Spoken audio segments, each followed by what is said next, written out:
You're listening to Veg Your Best. There has never been a more important time to be vegan. At Veg Your Best, I want to help you. I want to help you limit and eliminate the consumption of animal products without feeling deprived, overwhelmed, or unsupported, even if no one you know is vegan. My name's Michelle Olander. I'm a life coach, and I know that if I could go vegan in my 50s with all my excuses, I know you can start moving in that direction too. Veg your best, and there's nothing you can't do. Episode 129. You already know enough to go vegan.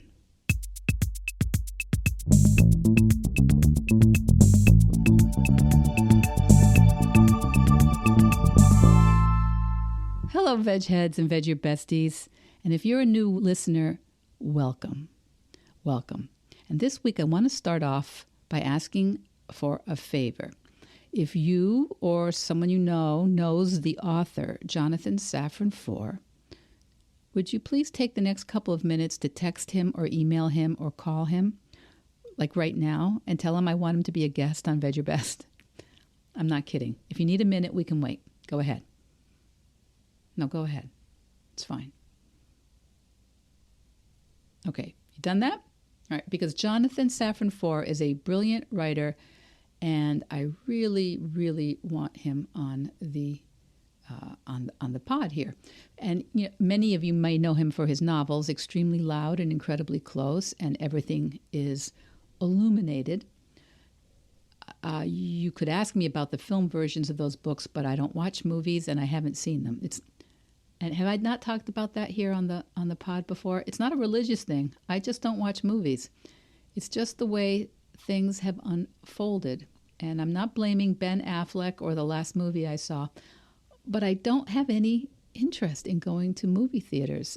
I just don't really care about movies or films, as you're supposed to call them. But anyway, Jonathan Safran Foer is a writer. He's a novelist. I've read his novels, and I've also read some of his nonfiction, including Eating Animals, which I think came out in 2009.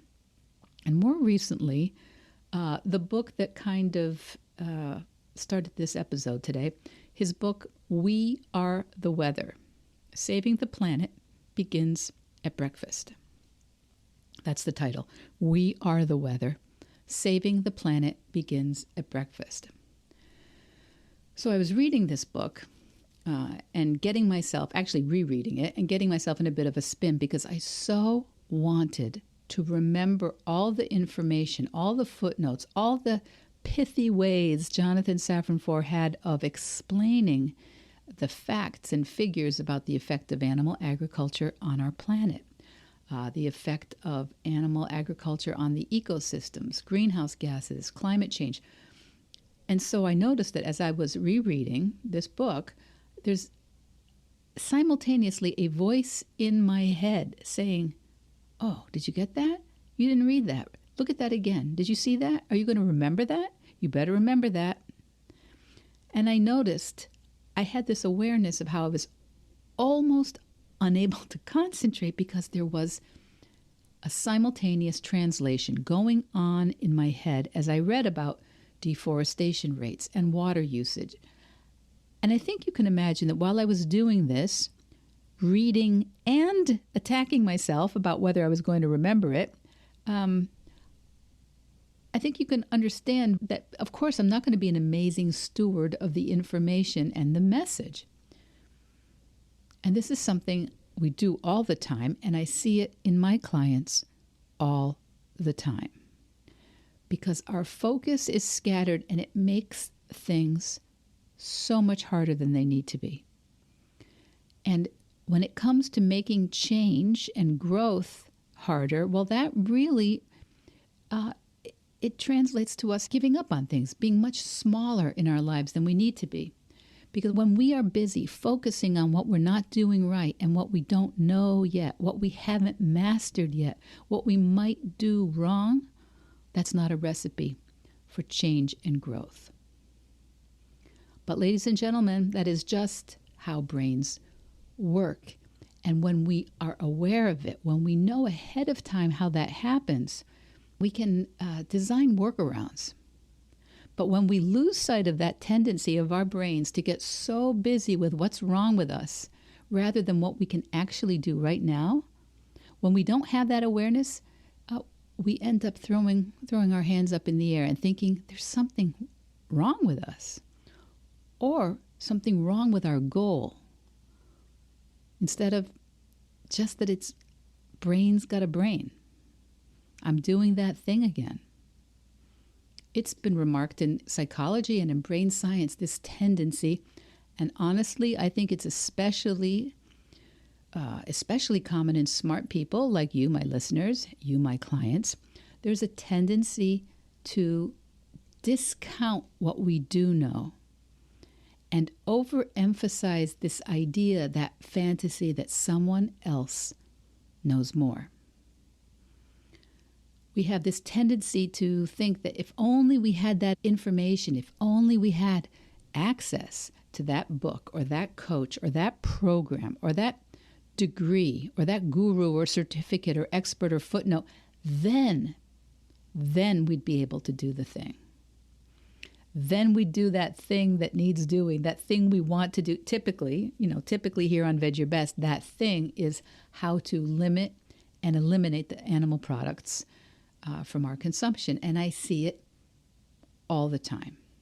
When some of you think you need that one more thing before you can actually decide to commit to a vegan practice. So often you need to know, You need to know some conclusive nutritional macros, some exact recipe for plant milk. Some of you need that perfect veggie burger recipe or the exact method of slaughtering pigs that you can throw back in the face of your brother-in-law at the dinner table, or explain the way commercial fishing affects sea life and plastic pollution. You think you need to really understand all of it. You think you need to be able to express all of it. Sometimes you might be fixated on whether to get a blender or splurge on a Vitamix. Or maybe you need the Instapot. Don't we all need the Instapot? I think I did an episode that was inspired by my Instapot a long time ago. Maybe you need a vegan meal kit, or which is the best cookbook for plant-based nutrition. Or do I want to do whole food, plant-based, no oil? Maybe I should first get that plant-based nutrition certificate from Cornell. And how do I know? Well, partially because I talk to you guys every week, but also because I did almost all those things myself. I spent a lot of brain cells and energy and focus on finding out, researching. While I was an excusitarian, I was reading reviews and studying and getting certificates. And ultimately, what I do most days is the most simple thing. I practice choosing plant-based things, and I practice avoiding anything coming from an animal. So simple. The thing I knew first is the thing that makes the most difference every single day. So it's all of us. And yes, here, usually we're talking about what helps us create a happy, compassionate, and effortless vegan practice. But in the same way, you can substitute your current goal or plan if it's something different, because the way we create change is more or less the same. And the reasons we struggle with creating change, those are mostly the same, regardless of the topic. In our world, in the world of people who listen to podcasts or think about getting coaches, our adversaries are almost always ourselves. I'm not letting other people completely off the hook because they have some responsibility, but we can most of the time make better choices, even with difficult others, if we are committed to taking full responsibility for ourselves. And by the way, it's generally impossible to change others. You only can change yourself. Sometimes it means putting some distance between you and someone else. Sometimes it means calling the cops. Okay, so I'm not saying anybody gets a free pass, but what I am saying is that for adults, we want to be always focused on the challenge of change in ourselves. The challenge is getting ourselves to do the things that we actually already know how to do. But if you're someone who's been gifted somewhat the way I have, with a real privilege of loving to learn, of access to information and education, you've probably had those dopamine hits that come with learning amazing things. And if you're someone who loves to learn, learning does feel amazing. I think learning is my love language. Even though I don't know what the real love languages are, I think they probably have their own list, but I think mine could only be learning things. So if, like me, you're drawn to research, you're drawn to learning and new facts and new ideas and new perspectives, and because periodically while you're doing that, you learn something mind-blowing, that dopamine hit wears off a little bit, and then you think, oh, I better go learn something else. And it creates a narrative in your brain that the answer is out there, that the truth is out there somewhere. Someone there in the ether knows what we need and can tell us what to do. They can tell us the exact right way to do it. So we end up spending a lot more energy and focus trying to solve for questions like, what am I missing? What can they see or help me with that I don't know? And it can look like a positive thing. I mean, it can look like a great character trait. So why am I kind of insinuating that it's a problem? It's because it stops you from concentrating on your power today to do what you do know already.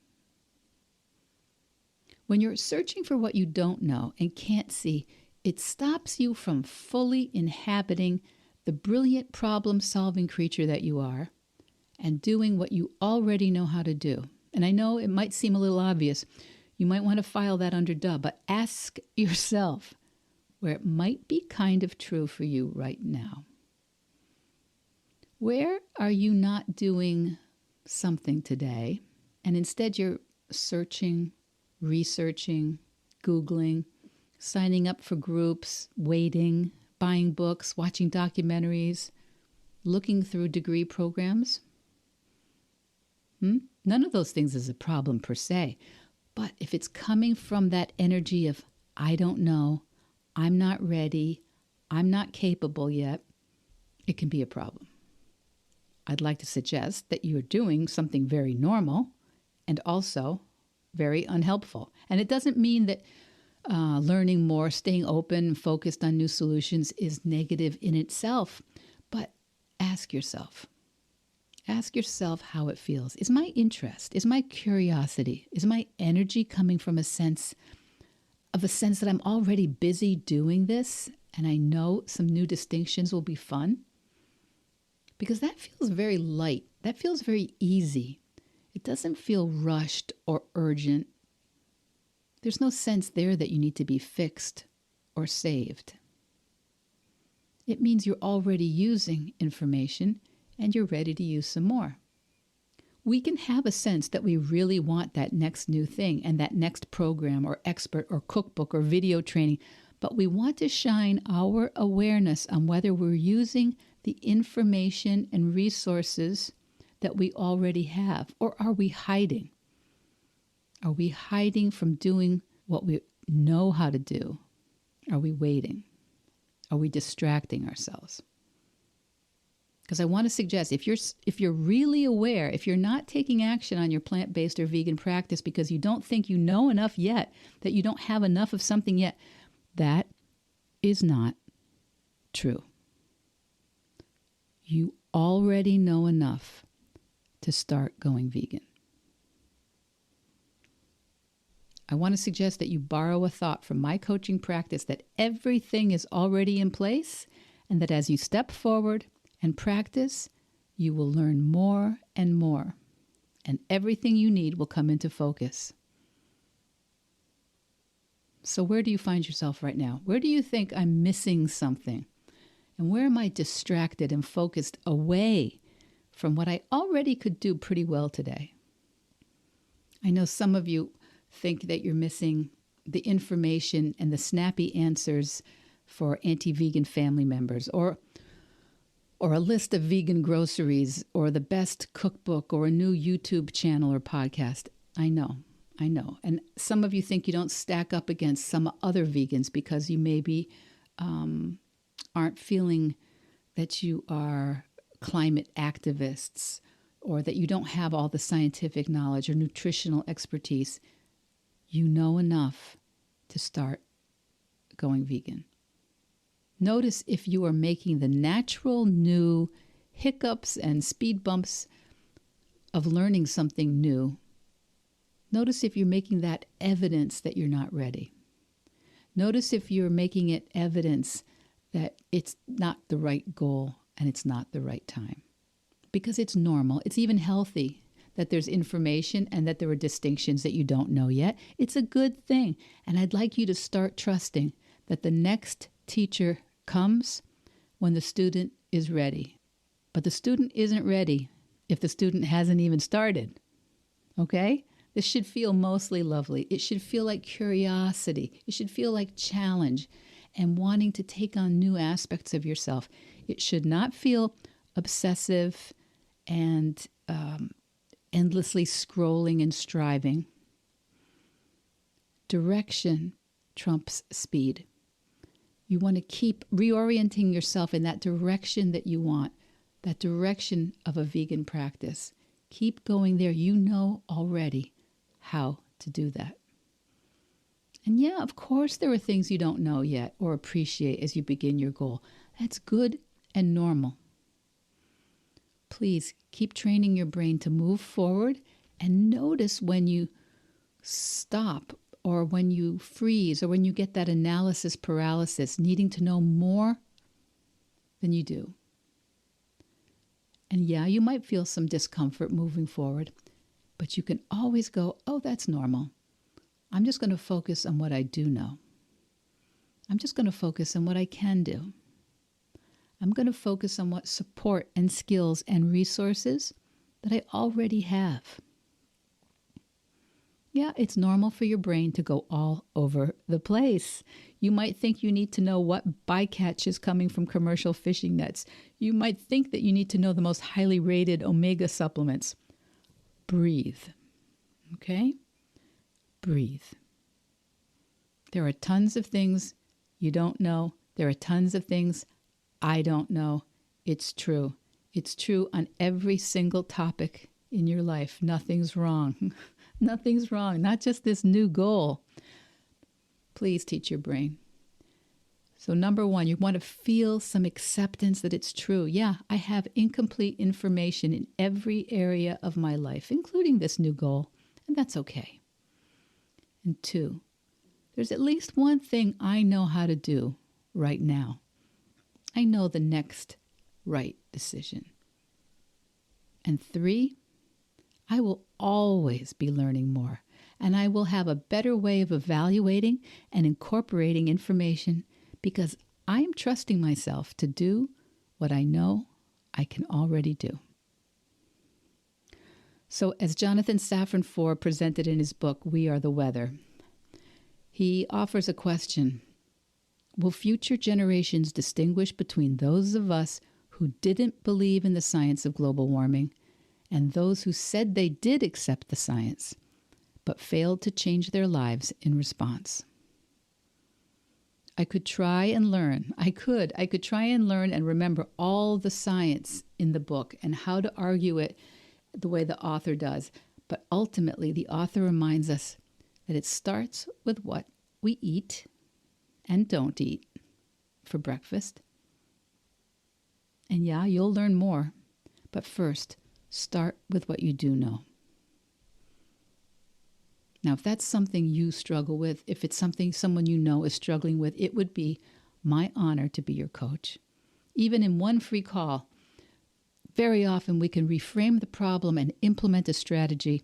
And that in itself can be such a huge relief. It can make whatever it is you're trying to change so much easier. And dare I say fun? Okay, I said it. I like things to be fun, even when they're important, even when they're serious. Okay, kids, you already know enough. You know enough to make consistent strides. You know enough to bring your energy and focus to what you do know how to do for a few weeks. See if that isn't exactly the kickstart you need. Or you can book a call and we'll figure it out together. You already know enough to be vegan. Veg Your Best podcast production, music, and editing by Charlie Weinshank. Thanks, Charlie. Before you go, it would mean so much to me and the Veg Your Best team if you would hit subscribe, leave us a 5-star review, or share with someone you think might be interested. Something about algorithms, it helps bump us up a little in the rankings, and that's the best way to help others find the podcast and for us to find our audience. So, until next week, make it easy and veg your best.